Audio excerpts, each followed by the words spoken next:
Hey everyone, Wolf Lord Rho here. Today we're discussing the advance of the Tyranids, and an extremely worrying sighting for the Imperium. So with that said, let's waste no time and just jump straight in. On Sunday morning I hit the supermarket for the food shop and saw the beloved new white dwarf on the shelf, and so sitting down with the morning coffee and a croissant, I dived straight in. And this month, there's a really interesting update on the Tyranids, a progress of Leviathan. First of all, there's a good old school map showing exactly where the tendrils are coming from, which I just absolutely love, as I've said before. Because yeah, okay, we know, but it really helps you see and understand just what's going on in the galaxy. We can see clearly now that the Imperium is truly surrounded. It really drives it home. Not only is there a monumentally vast tendril of Leviathan pushing in from the west, pressing on to the borders of Segmentum Solar, but there's another emerged directly to the south of Terra as well, pushing in to Segmentum Tempestus, and another emerging directly up into the galactic plane next to the Siren Storm Warp Storm, close in proximity to Rinsworld of the Crimson Fists, as well as Nocturne of the Salamanders, opening the door for some very interesting narrative stories and campaigns in my mind, for 2 awesome chapters among others. I mean, come on, this has surely got to fall within Cantor's responsibility of Praetor and Carmine, the defense of the entire Loki sector, bestowed upon him by Gilliman himself, which we really haven't seen anything about yet, to be fair. So a Crimson Fist story of Cantor going up against Leviathan, getting to see Cantor finally getting that Primaris update we've been waiting for. You can count me 100% in. But back to the maps. I used to spend hours as a kid just opening up the 2nd edition codexes and looking at those galactic maps, seeing where chapters were or important worlds were, which I admit I still do now. But I think they're particularly good for those younger fans. Really great tools for inspiring imagination for those new to the hobby. So I hope this is the start of us getting to see more of the old school big galactic maps more in the future.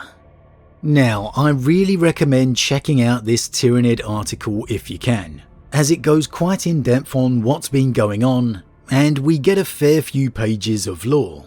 A lot we already know, but some we don't, and a few interesting reveals, which is the main discussion to come. To sum up, essentially things are not going well. The entire Bastior subsector is now engulfed in the Tyranid assault.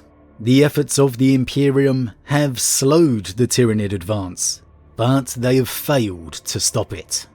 And the Tyranid forces only continue to grow in number. Quite simply, the Imperium is losing. Lord Solar Leontus, having enacted Sanctuary Protocol, has barely managed to hold off the Tyranid invasion upon the key world of Sanctum, the chapter homeworld of the White Templars. And he has only in truth managed to do this thanks to the timely arrival of Captain General Trajan Valoris, who had managed to pull together several stranded Soulblade fleets and fight through the Tyranid swarm, rather epically slaying a Norn emissary one-on-one atop the fortress walls, which I hope we get to see in a full-on novel, because that would be awesome, and Trajan Valoris most certainly deserves as much spotlight as he can get. He is absolutely one of the best characters within the lore. The Imperium has now attempted to mobilise a new defence force named Sanctum Shield, out of the embattled reinforcements that are arriving and the scarred survivors. And with that, they're attempting some counter-offensives in neighbouring systems. However, such is the situation, so dire are the circumstances, and so vast does Leviathan appear to be, there are legit suggestions being put forward of large-scale exterminatus tactics, Inquisitors using experimental plague and bioweaponry, and the Mechanicum even seeking out rumours of unrecovered Blackstone fortresses. The Imperium is desperate. It's bad. It's really, really bad. The Imperium is struggling to hold off Leviathan at all. It needs Guilliman back, and it needs him back now. However, that's not even what I really wanted to focus on today, as there was a mysterious, teasing little report from the Raven Guard of a yet unknown and possibly even greater threat of Leviathan than ever before. The report comes from a Shadow Captain Sard Gayron, who, while conducting a fighting retreat in the Stanghoud system, caught sight of a Tyranid bio-vessel far, far, far larger than anything ever seen before.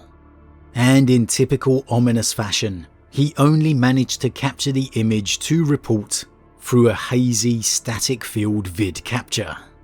The Mechanicus and the Ordo Xenos have of course been poring over his report, and there are many conflicting theories arising, from a moon-sized planet killer evolved to vastly increase the Tyranids' harvesting, a beacon for the hive mind, or maybe the first glimpse of some kind of food storage, the ways and means the Tyranids are able to survive the long drift through the void, from one galaxy to another.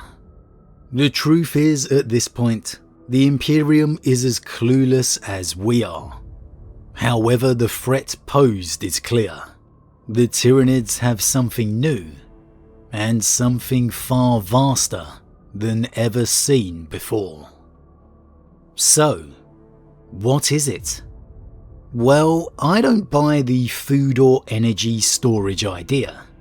The Tyranids, from the few references and glimpses we've seen of them throughout the years, certainly seem to be able to use some form of suspended animation.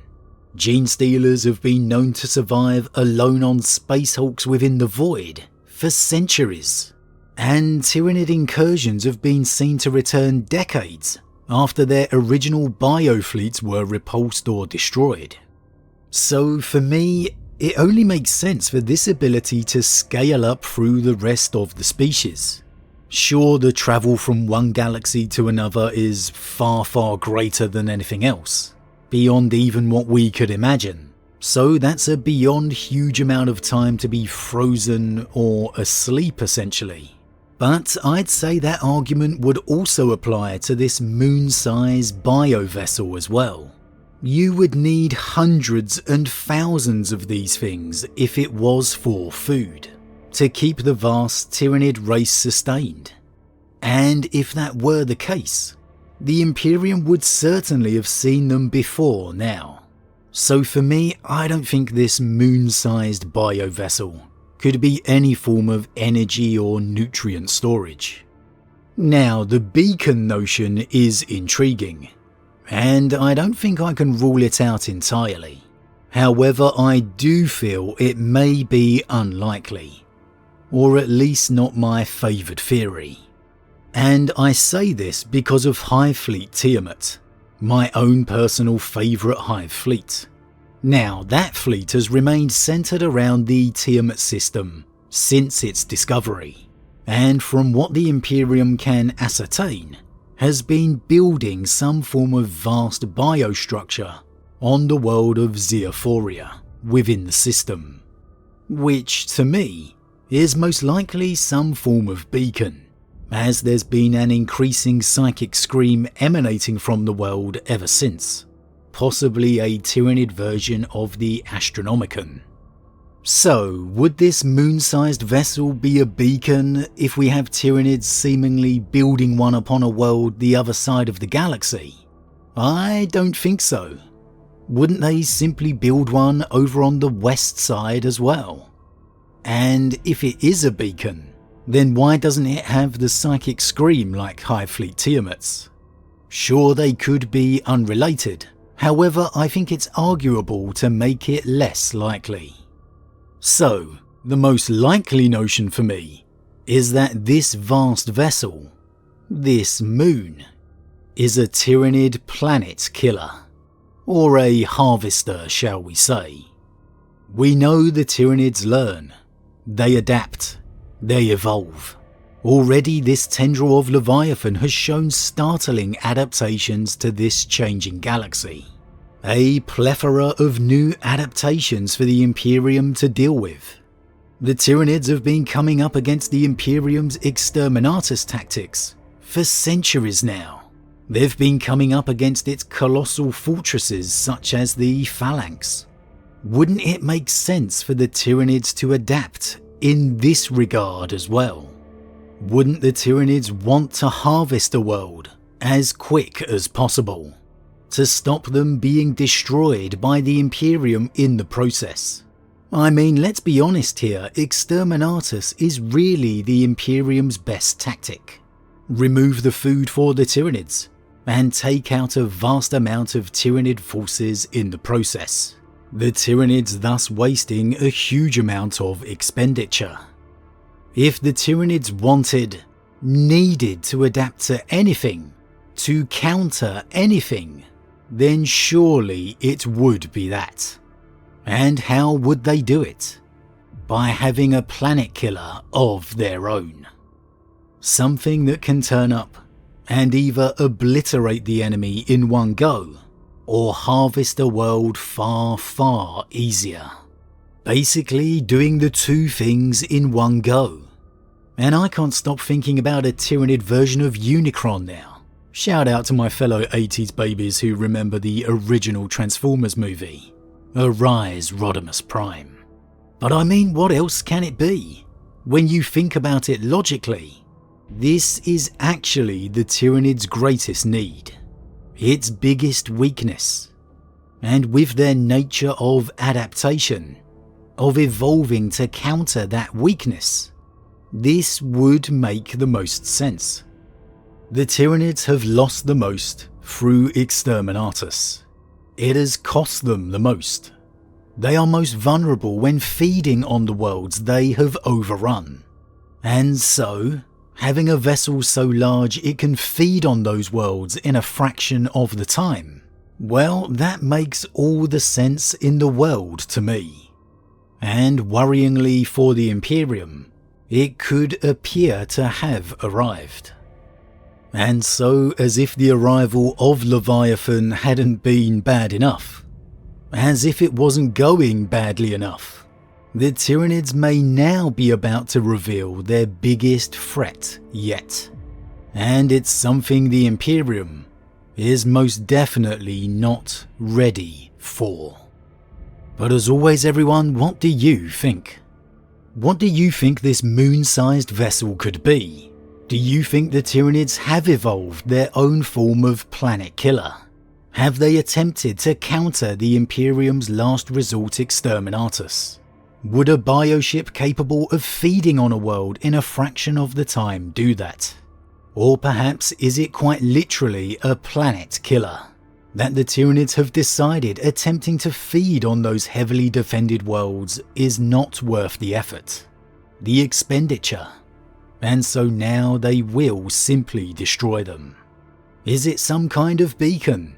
Or even some kind of food storage? If so, why haven't we seen these types of vessels before? Or do you have something else entirely in mind of just what the Tyranids could be up to? As always everyone, leave your thoughts in the comments below. Huge thank you to all my subscribers, your support truly means a lot to me, it really does. If you're new, please consider subscribing to help the channel grow. And if you enjoyed this particular vid, then why not drop a like on it too. But with that said, I am off, and I'll see you all again real soon.